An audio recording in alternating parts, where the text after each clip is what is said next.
ଆଜି ମୋ କବିତାର ଶୀର୍ଷକ ଶେଷ ଯାତ୍ରା। ସଂସାର ଭିତରେ ଲୀଳା ଖେଳା ସାରି ଜୀବନର ଡୋରି ବାନ୍ଧିବେ, ଅବଶ ହୋଇବ ଶିଥିଳ ଶରୀର, ସର୍ବେ ଘେରି ରହିଥିବେ, ସର୍ବେ ଘେରି ରହିଥିବେ। କିଏ କହୁଥାଏ ସେବା କରି କରି ଥକି ମୁଁ ଗଲିଣି ଭାଇ, ମୁଁ କି ଏକା ପୁଅ ସିଏ ନେଇ କରୁ, ମୁଁ ଆଉ ପାରିବି ନାହିଁ, ମୁଁ ଆଉ ପାରିବି ନାହିଁ। ପାଳି କରି କରି ଯତନ କରନ୍ତି, ମନରେ କେତେ ଅଶାନ୍ତି, କଷ୍ଟ ପାଇଲେଣି କେତେ ଘାଣ୍ଟିଲେଣି, ଶୀଘ୍ର ଚାଲିଯାଆନ୍ତେ କି, ଶୀଘ୍ର ଚାଲିଯାଆନ୍ତେ କି। ଦେଖୁ ଦେଖୁ ଦିନ ସରି ସରି ଗଲା, ବିଦାୟ ସମୟ ହେଲା, ଶରୀର ପଡ଼ିଛି ନିଶ୍ୱାସ ଚାଲିଛି, ଆଖି ସ୍ଥିର ହୋଇଗଲା, ଆଖି ସ୍ଥିର ହୋଇଗଲା।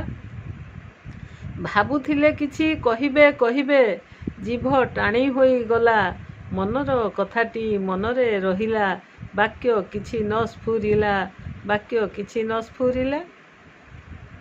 ଆଖି ବୁଲାଇକି ସଭିଙ୍କୁ ଦେଖିଲେ, ଆଉ କିଛି ଇଚ୍ଛା ନାହିଁ, ପ୍ରଭୁଙ୍କୁ ସୁମରି ନିଶ୍ୱାସ ଛାଡ଼ିଲେ, ଆଉ ତ ଫେରିଲା ନାହିଁ, ଆଉ ତ ଫେରିଲା ନାହିଁ।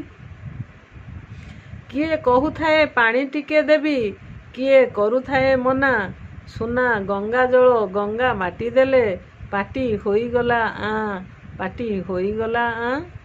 ସବୁ ସରିଗଲା କାନ୍ଦଣା ଶୁଭିଲା, ବିଛଣାରେ ପଡ଼ିଥିଲେ, କାଠ ବୁହା ହେଲା ମଶାଣି ପଦାକୁ, ଜୁଇ ପାଇଁ ସଜ କଲେ, ଜୁଇ ପାଇଁ ସଜ କଲେ। ଆଣିଲେ 6 ଖଣ୍ଡି କାଠକୁ ବାନ୍ଧିଲେ, ଛିଣ୍ଡା ସପ ଦେଲେ ପାରି, ଶବକୁ ଶୁଆଇ ଧଳା ଧୋତି ଖଣ୍ଡେ ତାଙ୍କ ପରେ ଦେଲେ ବିଛେଇ, ତାଙ୍କ ପରେ ଦେଲେ ବିଛେଇ। ତୁଳସୀ ଗଛଟେ ମୁଣ୍ଡ ପାଖେ ଥୋଇ, ଧୂପଟିଏ ଜାଳି ଦେଲେ, ଫୁଲ ମାଳ ଦେଇ ଶବକୁ ସଜେଇ, ମଶାଣି ପଠେଇ ଦେଲେ, ମଶାଣି ପଠେଇ ଦେଲେ। ଚାରି କାନ୍ଧ ପରେ ନିରୀହ ଶରୀର ନିର୍ଦ୍ୱନ୍ଦରେ ପଡ଼ିଥିଲେ, ବୋଲ ହରିଆ ହରି ବୋଲ କହି ମଶାଣିକୁ ନେଇ ଗଲେ, ମଶାଣିକୁ ନେଇ ଗଲେ।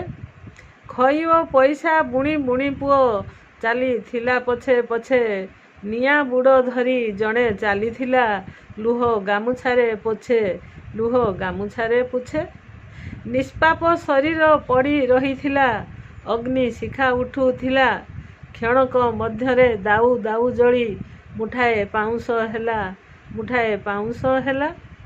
ଗୋବର ପାଣିରେ ଘର ଶୁଦ୍ଧି କଲେ, କଲେ ଭଲେ କ୍ରିୟା କର୍ମ, ଯିଏ ଯାଇଅଛି ଆଉ କି ଫେରିବ, ହାଣି ହେଉଥାଏ ମର୍ମ, ହାଣି ହେଉଥାଏ ମର୍ମ। ଅଭାବ ଜାଣିଲେ ବାପା ଗଲା ପରେ, ଥିଲେ ଜଣାପଡ଼ୁ ନଥିଲା, ହାୟରେ ବିଧାତା କି କରମ କଲୁ, ବିହି ବାମ ହୋଇଥିଲା, ବିହି ବାମ ହୋଇଥିଲା। ଧନ୍ୟବାଦ।